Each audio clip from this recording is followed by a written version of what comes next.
Yeah, I just commented on that feed. Oh, it doesn't show up. Wait, I'll go on Global Skating News and then comment. Okay, it's live now. It's live? I think so.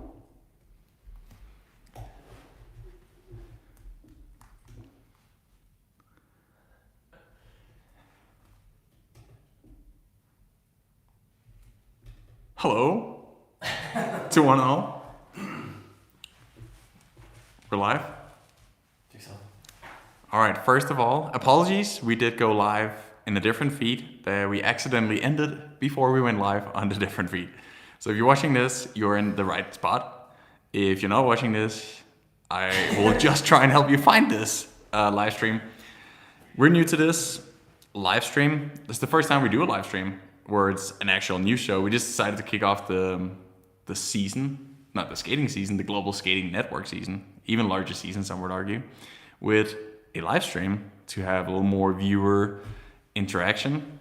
And yeah, I don't know, thought it could be fun making it a little like this a bit as we go. Obviously, Mitch and I, we talk a lot outside these news episodes. So often the things that are news are not news to us anymore. But for this one episode, we haven't seen each other for a while. And we also haven't done any news episodes in quite a while. So today we are just going to dive into these different topics and come up with our, first thought, basically. Yeah, we'll just do our show live instead. And we'll see how Great start, though. rusty it is as we go. But yeah, let's just see if Vic can reshare it to our Instagram quick. That might help.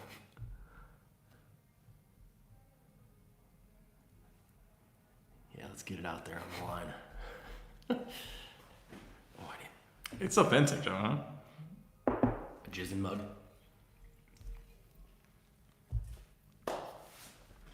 We are live. They've really made Instagram so much easier now. It's nice. Yeah. YouTube could learn from this. Yes.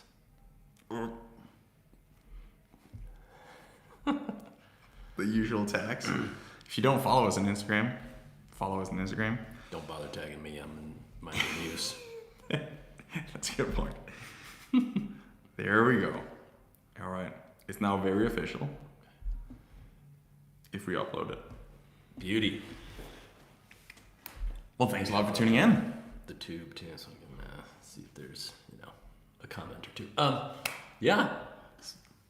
How should we start? I mean, we're back. We talked about some big skating stuff. I mean, how are things going for you? Things are going well, I would say. Good to hear. Yeah, both. If you're, familiar with this channel, familiar with my channel, Mitch and I, we're in Utah. My wife, Sophia, also skating. We kind of came back here a few weeks ago, and we are back on the ice. We're training. It's an awesome place to skate. And I also think it's a nice place to live and train, to be in, the epicenter of skating. Yeah, I think it's fun to be on the fastest ice in the world. Sorry, Calgary, you're not really close at this point. But yeah, the altitude is great.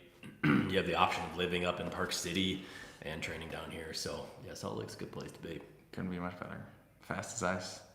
For now.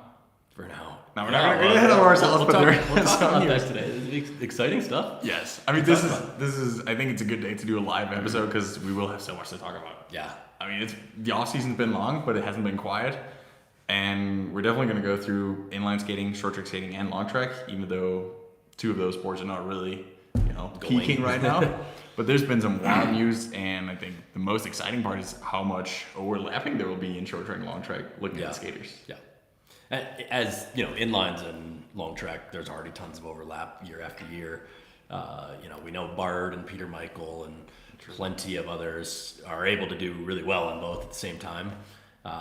But yeah, there's going to be a lot of short track and long track stuff. So, but before we get to that, why don't we talk about some transfers that we've heard about?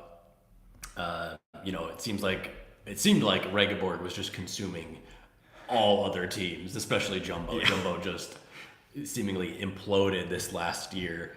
they had a really rough season in comparison to years past. You know, they've been such a powerhouse for such a long time, but they really struggled. You know, Yuta ended the year on a good note. Yeah. She still skated fast, medaled at Worlds, and then crushed it at World Sprints in her final 1,000. But on the whole, you know, I'm sure she was hoping for a better season. Yeah, you can say that about the entire team. Basically. The entire sprint guys team. You know, we were expecting Marine. You know, he's been their top sprinter for the last couple years. Hasn't won a ton of medals, if any medals on the sprint side yet internationally, but still we expected to see that nice resurgence, and it wasn't him. It didn't help that Reggebor had a killer season. What, taking the was it top 4 or top 5 for their sprint nationals? Yeah. And these new kids like 15, everything. They were great across the board. The Bo and Team Prince just skating incredibly fast. I mean, yeah. It also didn't look good that, you know, Jorrit went to Jumbo and right back to Zandlander. Sure. Nice of Mr. Yiller to take him back yeah, that's true. so willy-nilly, but like they just Reggebor, that is, they crushed. Yeah. And so it looks like Antoinette actually went to Reggeborg now. Yuta is doing her own thing. Still to be determined what that actually means. I think she's just being coached by Jake Paul. Heavyweight training for the Mike Tyson fight, which is not a real fight, by the way. He's 60 years old. That does not count. You're beating up an elderly man, and you better win. But I see some turntable with him on the sled. I like that.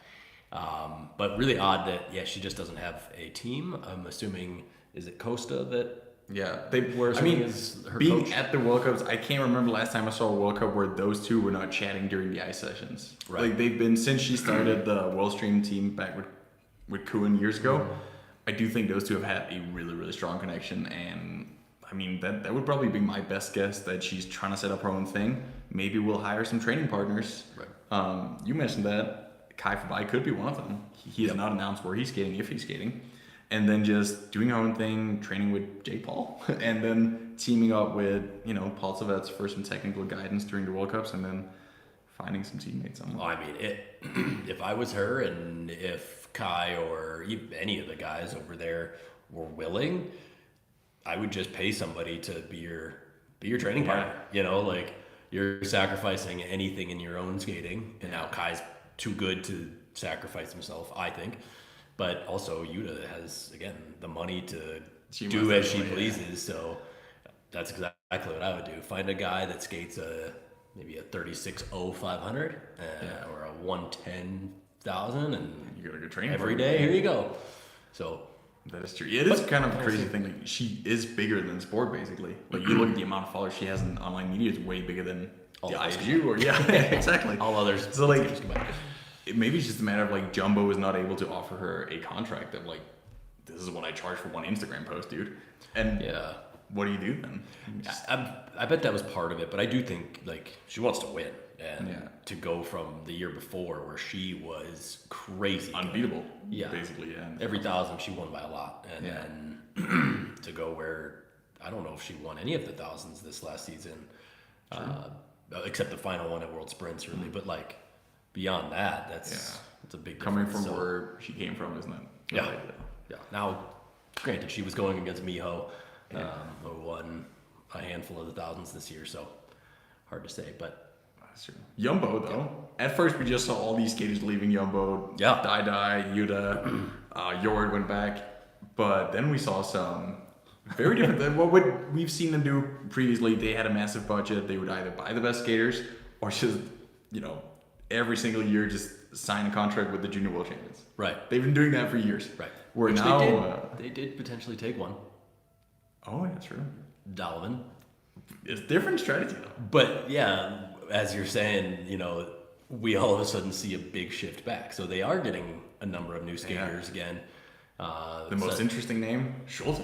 Yep. Different sport. And Selma. Yeah, also is a jumbo skater, so I am very interesting. I haven't seen any announcements on, or they just training with them, how many long track races they're gonna do. Yeah. You would think coming closer to the Olympics, that's where you would specialize and maybe not do so much of. Right. And we have to see how Suzanne bounces back to begin with.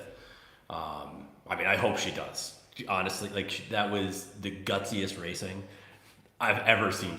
This girl, first off, is, it's just mass chaos in that the women's races over the weekend. Hannah was the wrecking ball, taking everybody out. Suzanne and Ari were fighting. That was nuts. And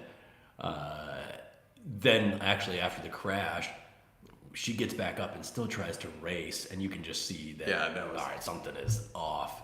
But like, so cool for her to still respect for trying. attempt. Yeah. But I mean, we've already seen her at the last Olympic trials. She was one spot off on long track and making the team. Impressive. So if she focused a little bit more, and that may also just be a sponsorship in name. It may not be for long track. It might just be, we want to use Suzanne, who also is pretty famous. Yeah, wouldn't be the first time. Jordan Stalls, Sam Lander.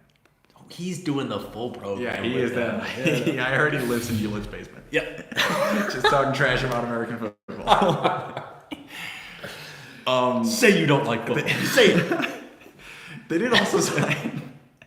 They did sign 2 other skaters that I think are pretty exciting. Isabel Greveld came out of nowhere, qualified for the team, went basically straight into B group, A group at the World Cups, and skated some good results at World Sprints.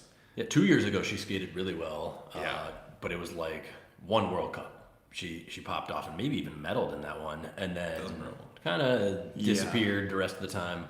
And then last season it was like the same thing. She was kind of not there, and then at World Sprints all of a sudden back. So maybe a different program will get her more consistent. And same thing for Senna to Hof. Yep, joined. Both of those came from. That was surprising that she did not, because she was on Team Gold last year. Didn't. And pretty well. Yeah, so surprising. Maybe it's just too expensive to do the world travel team or flying back and forth for different trials. And But we'll be interested to see how that team goes. Was there anybody new that joined Team Gold? They had announced something, but I never saw if they actually got new teammates. I mean, they don't need anybody new. Their team is already. Let us know in the comments though. Like the reason we do it live here is you can interact with us. If you have any questions or anything you want to add, well, we're right here. We're watching the comments down the screen here. So bring it in. Yeah. Whatever you gotta say. Another name that we were talking about on the men's sprint side for Holland was Dai is going to Eco. I did not call that. I think that's interesting. They do have a couple other guys on Eco that are pretty good, and that team did skate really well. Joy, I felt bad not trashing her, but like she was not living up to her potential. No. And then holy cow, she was phenomenal. Finished the season out just so strong. That was cool to see. I mean, she was part of a very beautiful generation switch from Irene Schouten to Joy Boone in the distance and all-round field. Perfect crossover time. Yeah. Hey, speaking of Schouten, before we get back to Dai, we called it. Knew she was pregnant, and she's pregnant, by the way. She's having a kid. But so congrats for her. Yeah. But, sad that we won't see her do those shenanigans in the mass start again. I mean, that was another phenomenal race. Falls and still wins the damn thing. Yeah. Crazy. Well, it could make the Masters more exciting now that Marijke Groenewoud is not alone, but she won't have, True. That duo has been kind of in their own league for quite a while. I would still put money on it that she'll win. Yeah. More often than not, especially if they do attempt to race together. But it does change it up a little bit because Schouten is just so dominant, and the two of them are winning. If they really try to win, they're not losing. You can win two World Cups crashing, coming back, and winning. Yeah, you're too good. Crazy. And back to Dai. He is somebody that was winning some World Cup medals before, and more or less just faded over the past couple of years. So maybe this is going to be a way to get him back on top. Yeah, resurgence. We've seen that from quite a few eco people now. Yeah. So that's exciting to see. I think they're doing good stuff over there. Yeah. Any Jordan Stolz news? You know, Not really. Not that I can think of. he's been quiet. Yeah. My thoughts on Jordan for next season is What is he gonna focus on? Or what is he I deciding want to him. I don't think I don't know if Bob is ready to say that yet, but I want to see him do 5Ks. I want to see him focus on a 5K this next season. It obviously did not hurt his 500. He still crushed everybody when he wanted to. He opened 9.4. I don't think there's a problem. He world record on slower Salt Lake City ice in the 1,000. He's skating out of his mind in the sprint distances, and he did focus on 5K, 10K, and his 5K at World All-Arounds was 7 seconds off of first. It's getting 6:14. Right. So if one season of focusing on a 5K can do that, what do you think another season would do? I mean, and then Olympic season, he goes back if it doesn't pan out the way he wanted. But I would love to see him just go for some medals in 5Ks and full Hayden. yeah. No, for sure that would be interesting. I think he's starting to believe that he can Yeah. do the Hayden, and I think the time is now. I don't want to see him wait until the next quad. Do it now and then see where you're at. It would be so interesting. I also understand like the other part of it, like worst case scenario, he finishes second in 5 different events, but again, it's just such a unique thing to be even like having this freaking conversation. Yeah. Like, do you want to win the 5K at the Olympics or the 500 or? In sports, it always seemingly you have this conversation where there's the GOAT, right? The clear greatest of all time. We ranked Sven first, but like, if Hayden would have skated past 21 years old, he would have. It's not even a contest. But really, like, okay, those are untouchable records. It's impossible, especially this day and age as people get better and better at specializing. We know way more about how to be a good 10K guy and then a good 500 guy separately, right? But then seeing somebody be able to hit the whole spectrum Which is also wild. Well, you take Jordan out of the equation. The reason, good skating is good skating. I can sit lower, you can sit taller, whatever you feel like.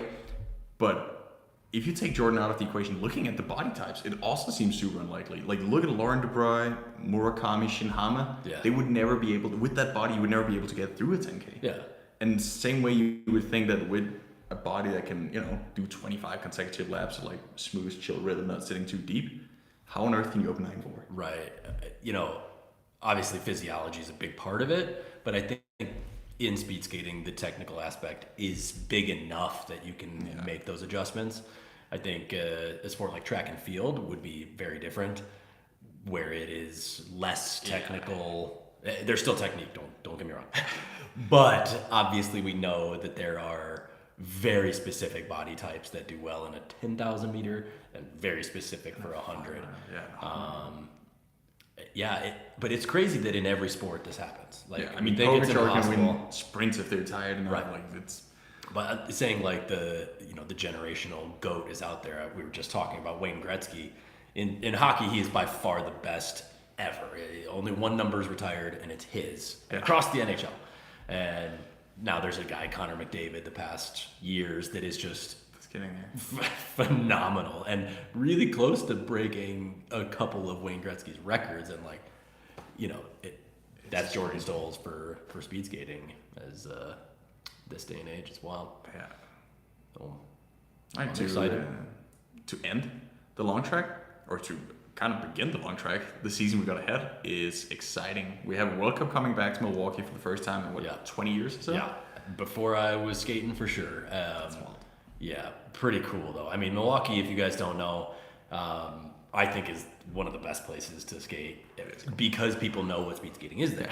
It's like our version of the Heronveen T-Elf.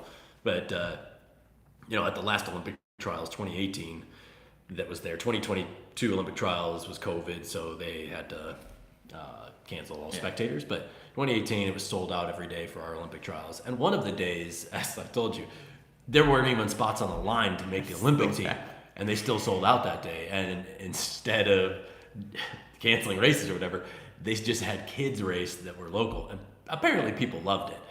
But they sell a lot of beer in the tent outside, and so it's a fun event. I think it'll be a really cool World Cup.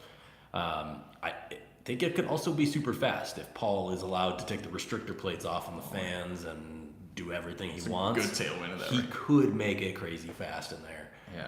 And I don't see a reason not to, as long as it's fair for everybody. Yeah, if you want to get really excited about this World Cup, try and look up the track record that go like 15 years back. Chad Hedrick's got the 5K, I think. They are incredibly fast. I mean, you look at Jordanstown, he broke the 1500 meter world record, lowland world record there last year. So, I mean, Yeah. obviously not so. Some of the times, like Shawnee had the track record there. And I mean, that was from when Paul was first messing with the fans and just had them crank it. I remember, I remember we did some really fast races there long ago, and like, wow, it didn't feel so good, but I'll take the time. But yeah, it's fun there. I think it'll be a cool racing atmosphere. It'll be packed.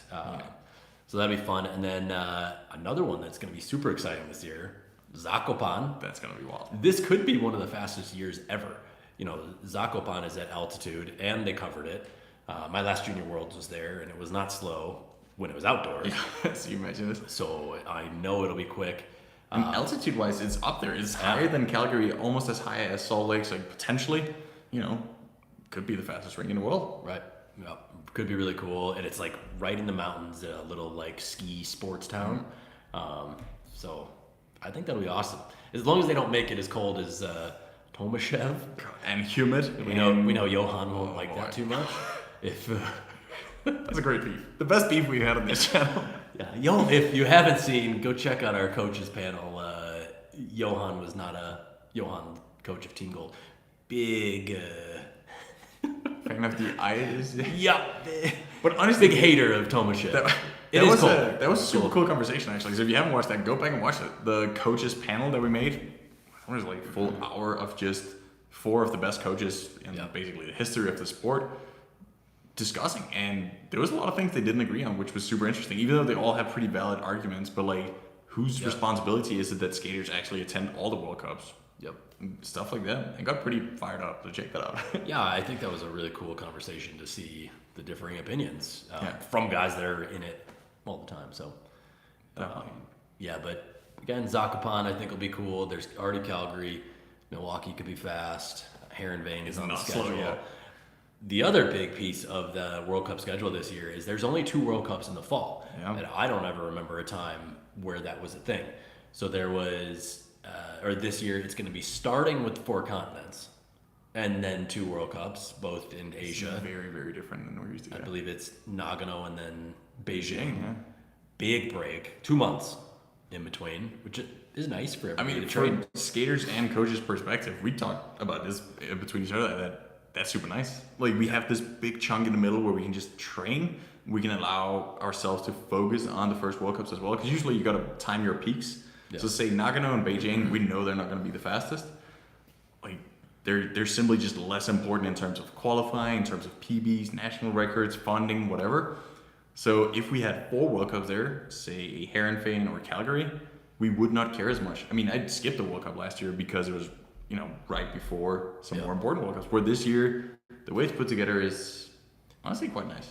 Yeah, I think the one drawback of the schedule is that that's just so many races in a short period of time. And so if you're putting all your emphasis on World Championships, which most people would want to, it's just a lot of races leading up to that. It is a month and a half on the road constantly. Yes. Yeah. So especially if you're, depending on where you're coming from. So like the Asian countries, they're going to be traveling for a long time in that second half of the year. First half of the year, they get to stay home. So give and take, right? They get to stay home for all the way up until the end of January. That's going to be great. But then they're gone for 2 months straight. So. But it's going to be the first time, basically, that a full-time professional skater is ever able to say, I went on one trip. Which is the case for all the Asians. Like, they leave for that 1-2 month chunk of racing. That's it. But it's long. We got a question. Will Zakopane be the fastest ice in Europe? Like, better than even TLF and Insel? I hope so. I think it should be, because it is the highest altitude of all those rinks. Again, I think it will depend on the ice quality, because the ice quality in Tomashev I think the feel is nice there, but it's just slow. not It's like training Yeah. ice. How we talk about Milwaukee training ice can be super slow. Yeah. Makes you Frosty, strong, cold in there. but also not great for racing. So I think it's give and take. I think Yeah. it could be the fastest, but it could also just be kind of a dud. Yeah. And I mean, obviously, altitude makes a big difference. If you have the same rink, the higher you take it, the faster the ice will be. There's less wind resistance. But there's also other things. Like Heerenveen should be a slower rink because it's right at sea level, maybe even below sea level. I don't know. It's basically below. But it's so well made. They got the low ceiling. They have it perfectly oval shaped. The wind can follow, and they even have these wind regulating things all the way around the paths. You take Insel. I would probably argue it's not as fast, but then it's 700 meters of altitude, so halfway up to Salt Lake City, which makes it faster. Yeah. And then If you took the ice makers and more of the infrastructure there and moved it to Insel, that Insel would be way faster. exactly. But it's hard to compete with altitude versus Yeah. crazy good conditions. Also in Heerenveen, which I think across Europe it would be the same. It will very much depend on weather systems, like Milwaukee as well. If you get a low pressure system in either of those places, it could be crazy fast. Same with Salt Lake, it's just less likely. Yeah. Most of the winter here, because it's dry and not very stormy, we don't get a ton of like low pressure systems that pop in. But when they do, you have like the 2019 World Cup Yeah, final where it's like- or 8 or 10 world That was records. insane. So yeah. It has the potential to be the fastest ring in the world. Yeah. But if you build another Tomashov, Masoviecki, we doubt it. So. Yeah. Yeah. I'm excited to see all of them this year. Yeah. I think it'd be cool. And then World Championships is in Hamar, so Pretty epic rink. Of all the rinks there is in the world, at least the indoor skating rinks, is the one that hosts the most spectators. In Norway, they tend to like the all-round competitions a little more, but hopefully they will manage to drive a crowd into Hamar so we can have a beautiful season finale. yeah. Now, there's a 5K and a 10K there. That's So true. And the Norwegians are doing pretty good at the moment. they'll like it. Yes, they a strong squad. What do you got from the inline world? The inline world, lots of results. It's much harder to keep up when it comes to inline skating than long track, short track. We got X amount of World Cups, European champs, world champs, 4 continents. Inline skating is in good and bad ways. There's just so many races, so it's hard to there's no elite division. So it really just depends on every year where the good people are gonna go. But the names that have been winning the competitions that we think are the most prestigious, we got that World Marathon Cup going on. Bart Swings won the first stage in the men's, and Gabriela Vargas won for the women's. It was a half rainy, wet kind of stage there. Bart was in his own league. The women's finished in a sprint, and since then Bart's been on fire. He hasn't raced that much, but he won Gross-Gerau, which I would probably argue is probably the biggest race in inline skating, even bigger than world champs, because each What about nation. Geisingen? Oh, and Geisingen as well.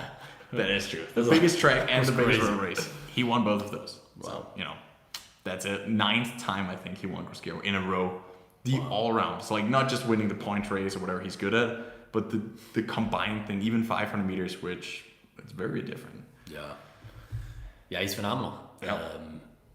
I think most of the names at the top are similar to last year, with the addition of Chevy Guzman. Back from the injury. Yeah, back from the injury, tore his groin last year, and he skated ice all winter with us here in Salt Lake City. But yeah, when he's racing fully, he seems to be winning. So Yeah. And I think he will this time. He's good been to go. busy transitioning from Venezuela to Spain, then he got hit by this groin injury. So it's been some troubled years, but it seems like he's probably the person, the guy to watch at World Championships. Probably the one to beat in the 100, 200, Yeah. 500. For the women's, I think we both agree it's going to be a lot of Colombia. Yeah. They've been winning these races, and even if they're not doing super well, they'll have 10 other Colombians. They did just have a massive doping scandal. 23 of the elite/national team members from Colombia just got caught using illegal substances. Yikes! That's a lot. 23 Do you know where they got caught? In Colombia or in Colombia. Oh, So the wow. Colombia is divided a little between the national sort of Federation and the one handling the international skating. And this was actually the national part of it that arranged a surprise doping test at one of the national, like the larger national competitions. Yeah. And, well, I mean, yeah, I like how you said surprised, as they always should be. Yeah, that's true. Not a planned one. Like, some of the college sports in the U.S. or the pro sports in the U.S. too. It's like, hey, you have a drug test in a week and a half. yeah. Be prepared. Undrug yourself. All right, cool. Yeah. That's not really the point, but that's a little sad to Yeah, hear. I can't tell if this is great or bad because it's obviously nice that they test and get caught. It is also like painful to hear that 23. I mean, in Especially terms coming of from the main country of inlines, Yeah. I think that hurts more. the IOC is not gonna like this, Yeah. like chances for inline skating to be accepted into the Olympics. It's not looking good. Yeah. I don't know Inline if skater that's- I want to mention is Daniel Nero, as well as Fabio Francolini, two incredibly good Italian skaters from very different, generations. Yeah. I've seen both of those race a lot on the inlines over the years. I think both of them are incredibly good skaters, and both of those are on a wave of good results coming back. And I also think that's super nice to see because they must have had some of the most difficult skating careers. Fabio Francolini, I think 10 times world champion on inlines, switched to ice skating, won a medal at a World Cup or even World Championships in the mass start, and has still never qualified for the Olympic Games. He got a very serious disease going into the 2018 Games. And going into the 2022, he caught COVID just before the two main World Cups in Calgary and Salt Lake. And for the mass start, you need to skate all of them to qualify. So he didn't make it to the Olympics again. And we haven't really seen any results from him. And he just won the Italian Championships in the elimination. A pretty cool comeback. That's nice. Because usually you don't see, once people make the switch to ice, It's they either stay with it, bars, but you don't see them like go to ice and then go back to Yeah. the lines. So that's pretty cool to see Successfully. that they successfully went back, both of them. And Yeah. neither had great success on the ice in comparison to their inline careers. So really cool to Yeah, see a Daniel Nero comeback. has kind of been doing both, but just not with the success I think he hoped for or we expected on the ice. He has been having some issues with blade control, some neuromuscular issue. So get the yips. he's got the squeak, That's horrible. That's the thing. and is now as a one-man army skating for the team Speedskate. Speedskate without the vocals. I have no idea how to pronounce that, but he's the only guy on that team. And he won Italian championships. He won the European Cup in Madeira. Even though they're called European Cups, they're World Cups in a way for inline skating. Yeah. And he just yesterday won the distance race in Herede, which is one of the most prestigious ones. Pretty impressive. I was talking to Josh, and they rained out on the first day, so I didn't see how the rest of the results went, but Impressive. pretty cool. Yeah. I feel like that's about it for the inline world I can think of. Yeah, Worlds isn't until September, Yeah. correct? So, yeah, we'll be watching, keep an eye on any of the other competitions they have. I know they have a couple more European Cups coming up, and European Championships is coming around the corner a little bit too. So, And then, World Championship September, the Berlin Marathon September. did see Vanessa Herzog. She won. She just won Yeah, the 500. Yeah, I think. in Herede. Yep. Pretty impressive. And she wrote that going to Europeans as well. And Yeah. then she plans to come to the United States of America for a couple weeks, do a little training camp. Can you all turn on the captions? Can we do that live? I actually don't know if we can. No subtitles available for live. Sorry about that. Afterwards, I think we can. Yes. Thanks for coming though. We'll remember to do that afterwards. No, I think that's one of the nice parts about the fall season in ice skating not being super heavy or demanding. Yeah. I do think we'll see a lot of these people like Vanessa, Chevy, Bart Swings, That's a good point. be at the World Championships. Probably not Chevy at the Berlin Marathon. I hope for a sec. But we will see him at the World Championships in Italy, which will make a super cool competition, I think. Yeah, I think so. And, I think him, Vanessa, they're planning to, well, hopefully it's not giving away any info, but after European Championships, come to ice for a little bit. Not sure what Vanessa's plan is for Worlds. My guess is she won't, and she's going to focus on ice. Yeah. But Chevy will go to Worlds until, hopefully wins, and then come back to ice for the rest of the season. Easy peasy. Yeah. All right. Final sport, final discipline, short track. I think it's going to be an exciting season. We are going to see a lot of the women. That was basically everything we said last year about short track. Like, Choi's missing, Schulting's out, Kim Bhutan's not racing most of the season, Malashevska, Sofia Prosperina, they're not skating. That's a lot of like big names you take. It was. Like that would be a very standard A final at a World Championships. And they, crept back in the second half of the season. Yeah. Suzanne came back, Kim Bhutan came back, Ari And shows up just for Worlds. Not they were all this good. one. And, That was well, yeah. Ari incredible to not Yeah. race that entire time, and then was in all the finals, or at least close, and Experience. mixing it up right away. Yeah. And she had been not focusing, but doing some long track last year. Yeah. I believe she'll be doing some long track again this season. So yeah, it'll be an exciting year to see all these women doing short track and long track, like Sophia. It is a lot. Like Sofia Prosperina, it's my wife, Sophia. I have it on good authority that she might be doing some short track this year. I saw an 8.6. Yeah, day 2. That was pretty good. That was incredible. She'll be doing both. Malashevska is back from her whereabouts issue. I don't think she'll be doing both, and then Ariana Fontana is probably the first, not just short track skater, but long track or short track skater to be back on long track in Quebec for multiple weeks already. Yep. And, we had talked about Suzanne. Hopefully she comes back strong too.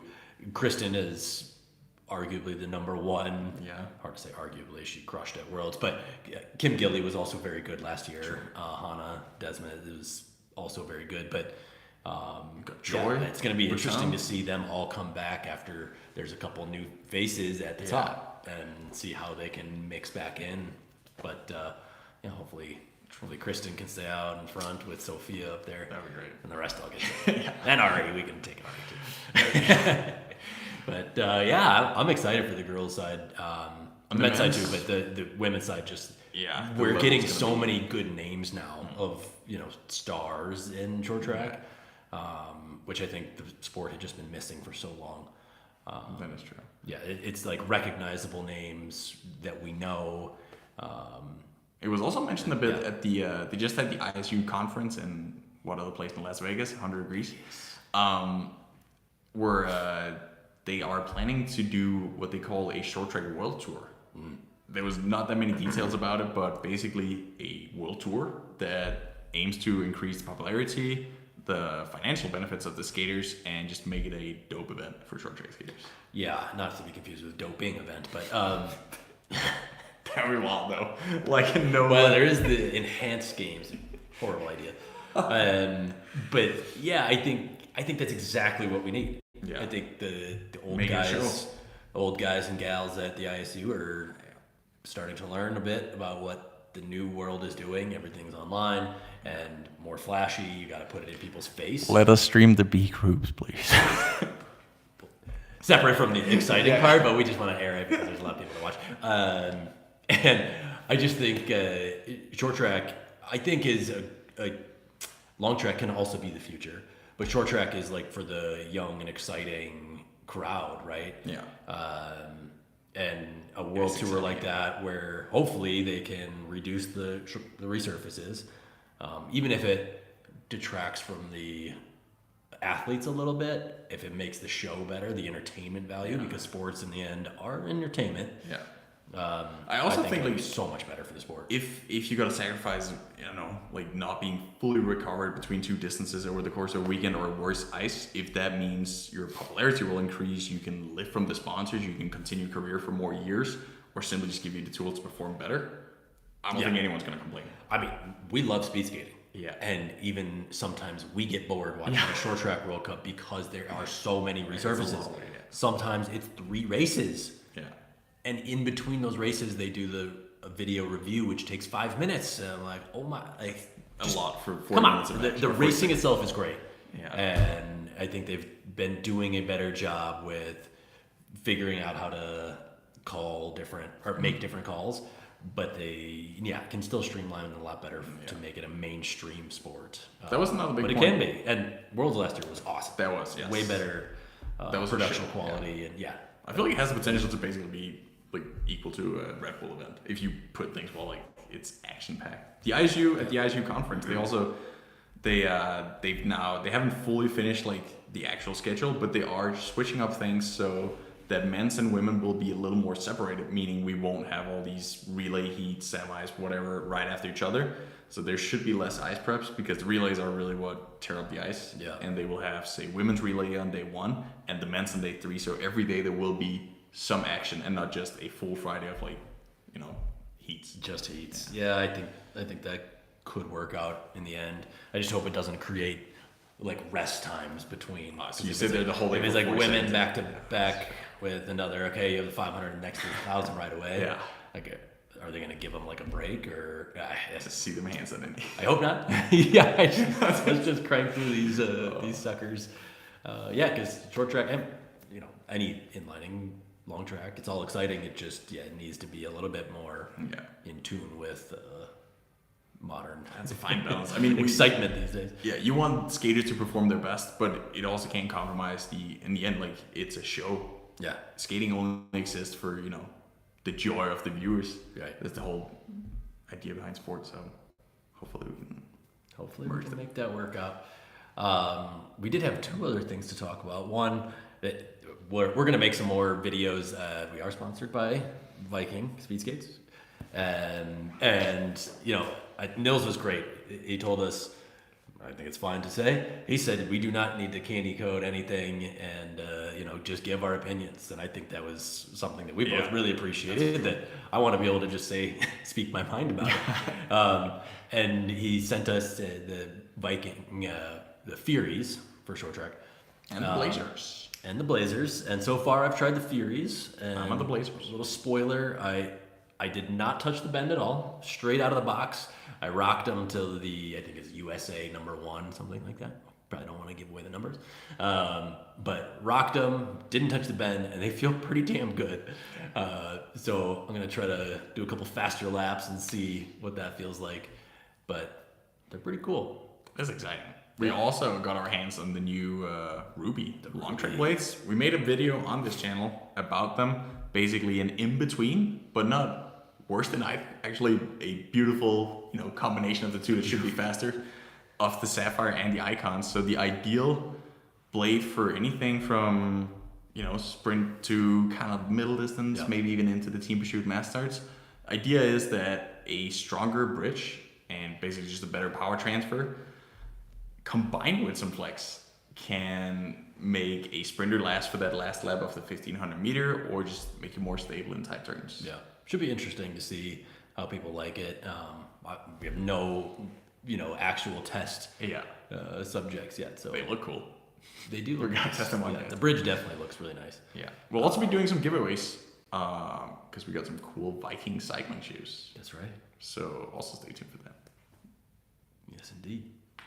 We're going to talk about some athletes that were kind of the stars of the offseason so far. What do you got? I think we should start with Karolina Bosiek because she has been the best performing skater outside skating, I think. Yeah. She went to is it called Huros? I'm not sure. Huron? High Rocks? High Rocks? I don't know. But it's a CrossFit in Europe, right? Didn't know of this as a thing in the US, but it's essentially CrossFit in Europe and slightly different competitions. I think it more favors endurance a bit, as we were saying, versus just weightlifting. Like CrossFit is more, clean snatches are a big part of it. But she competed in an international competition. The World Championships. Yeah. And just qualifying, there's only 4 people in each team here, 2 men, 2 women. So for her to be one of the 2 best in Poland at this is that's impressive. That's pretty cool. And I think they finished top 10 at World Champs. So honestly, hats off not being bad at top all. 10 in the world, I think, Wow. in so different things. That's impressive. Very cool. And then we've talked about her plenty in the past for this same thing, but Evany doing some bike racing.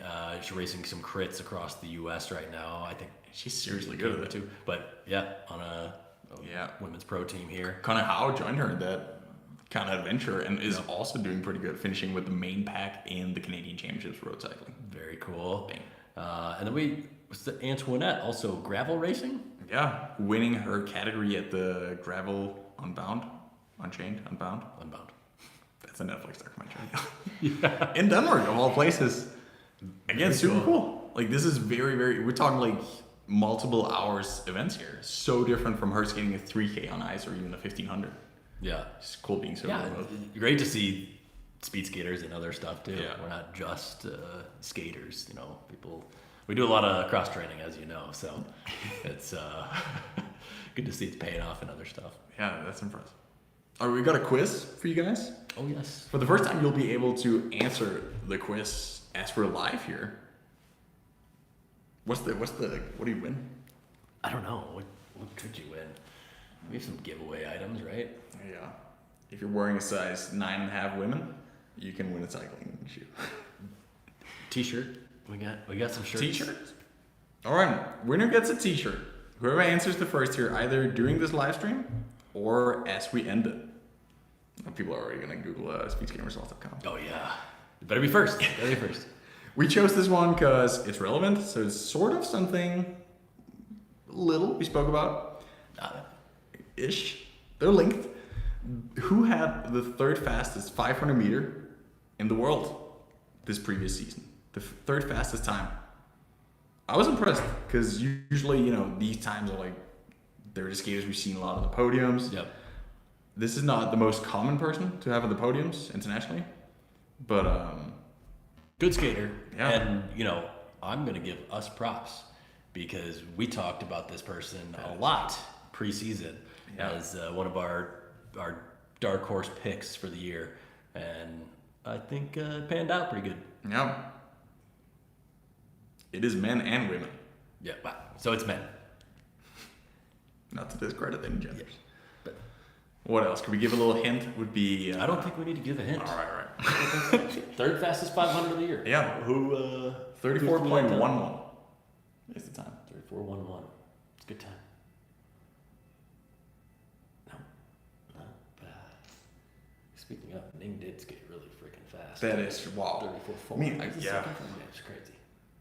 Honestly, it's just too. We probably spoke a bit about this. We did an online episode from each hour end of the world, different continents, where we tried to do like a nice recap of worlds all around the world sprint. Because that was to me the most surprising world championships ever. That was pretty incredible. We have an answer. What's up? What's up? Best guess so far. Hey, that is number one pick so far. No, I honestly think Ning was the biggest surprise. I mean, Jordan was incredible, but you know, Jordan's always incredible. Yeah. But Ning, He's all. oh, we got a winner. Manel Ray. Just Vince Sorry, the Vince. I got so close. second place. Yeah, Damien Very Zurich, nice. the Yes. fiance of Carolina Bosiek. So Yeah. they're on the roll. Yeah, he had a great race there. Again, Calgary ice was not super fast. Jordan seemed to think otherwise, but 34.11 to me was a surprisingly slow for right now. Yeah. The year was so good on the sprint side too. We've seen especially years the where- Japanese guys early on in the Yeah. year were phenomenal. But they really faded as the year went on, and it seemed like the other guys worked their way up as the year went on, and Zurich knocked it out of the park at the end. That is true. Japan was. I mean, the beginning of last season was unreal. I think they had 5 in the top 6 after 2 World Cups. Yamada and the way Miho was consistent, Yeah. but unreal at the first World Cup Yeah. though. Yeah, she was the one that obviously went the distance on the whole year. Yeah.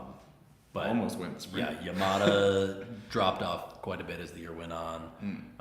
From double goal to. But really, all the group kind of- sprinters were also hard when you start the season at home. you're on such a high, and then it's hard to replicate that, and maybe that gets into your head a little bit too. That's true. You're not. Yeah, even if you crushing it. Yeah, say you get third, if Yeah. you broke track records and won a World Cup, it's still like, oh, we're not a. Any. I mean, Okay. we got a question here. Any updates on how Jordan is doing? Very little. Like, I talked to Bob a few weeks ago. yeah, And that's his coach, Bob Corby. Don't want to give things away as to what their actual plans are, but we talked earlier about the hope that he does 5Ks this year, because I think now's the time to he's Yeah. on the rise with the longer stuff, and it's obviously not hurting the sprints, so he might as well try. But it sounded like from Bob that training was going well. Yeah. So. Damn. Also, I don't know if you guys are familiar with this, but Jordan Stalls did not train with the rest of the American team. The U.S. national team is based here in Salt Lake City. Jordan is training with his own coach, Bob Corby, up in Milwaukee. So they're a little separated. They do come here for qualification races, train here at times. But he likes being home, I guess. Yep. I don't know. He told me he struggles to eat here. Just Yeah. loses weight. Yeah, where he is living is pretty cool. Seems to work. They've got some land. It's there's lots of places to bike. So, Manuel, is that? Yeah, Manel. Whoever won the Damien Zurich Slide into the comment DMs. there, yeah, send us a DM and Let's know your size. yes, And where's size, the sender? address, and we'll sling it to you. Unless it's international, then we might have troubles. We'll see. And another question: if we figured out why Jordan's so fast, he's definitely doing less. That's why his nervous system is fresher than the whole field. Not sure if I agree with that. He does train quite a bit. For a sprinter, he trains yeah. a lot of laps, a lot of big stuff. Yeah. And lots of long bike rides. Yeah. He does lift quite a bit as well, but I don't think definitely don't think he's training less than any of the other sprinters. I would say he's probably doing more than most volume wise. No, he definitely is, especially once he compared gets, to sprint. especially once he gets on ice. I mean, he's doing long sets of laps that are not easy. Yeah. Throws in a random 10K in practice too, so just to see how it feels. But I would say, I thought about this as well. What is he doing differently? But it seems I don't think training wise, in terms of planning his training, there's nothing out of the ordinary about it. Yeah. He does the same thing. He does the weightlifting, the cycling, more and more skating specific stuff over the season. Yeah. He just does it a lot faster than the rest of us. Yep. I would say the one thing that is obvious and something that him and Shawnee were alike in is they wake up when they want to wake up. Yeah. Even though it pisses off Bob at times, I think he's really good at listening to his body, and if he wants to wake up at 9 o'clock that day or 10 o'clock and go skate in the afternoon, I think they make that in work. the morning. That blew my mind. It's not that he goes to school or anything. It's just he skates in the afternoon. Yep. Which is very uncommon. Almost all of us, all the teams, a few Dutch team do it differently, but we skate in the morning and then we do our strength conditioning, cardio, whatever in the afternoon when we're a little more fatigued. Yep. But Jordan just usually has a single workout and then adds maybe some cycling after that afternoon skate. That's a very different take on it. Yep. But I think there is something to sleeping a lot, which Victor could work on a little bit more. Mostly in the morning. Yes. Somebody's got to bake the bread. Somebody's got to bake bread. That's not a metaphor. Well, when's our next show going to be? I don't know. I think We're we're going to do another one next week, maybe live again. Yeah, live is fun. We'll see. Let us know, honestly, what do you think? There's some ops to doing it live that we can interact with you guys, answer questions. It becomes a little more smooth, natural. We just don't get to put any fun graphics on it, or if you don't know who the skater is, then we can't quite. Yeah, true. We probably could figure it out, but we don't have the capacity yet to throw up live pictures of everybody. So, let us know what you think, and we'll adjust accordingly. Yeah, see you for next time. We're gonna do, like Mitch explained a little on, we're gonna do more of these not new shows, but just different episodes, testing different long track blades, different short track blades, and what else? Giveaways coming up in the next shows. Yeah, lots of stuff going on. And I think it'll be exciting to see what's going on with the inline world too. Yeah. a lot of people out there that rollerblade. They are. Well, thank you for watching the show, Yeah, it was fun. and I think we'll see you next time. Oh, thanks for the little compliment. Show's nice. We'll keep them going. Oh yeah, Trust yeah, us yeah, on we'll that. keep going. All right, over and out, guys.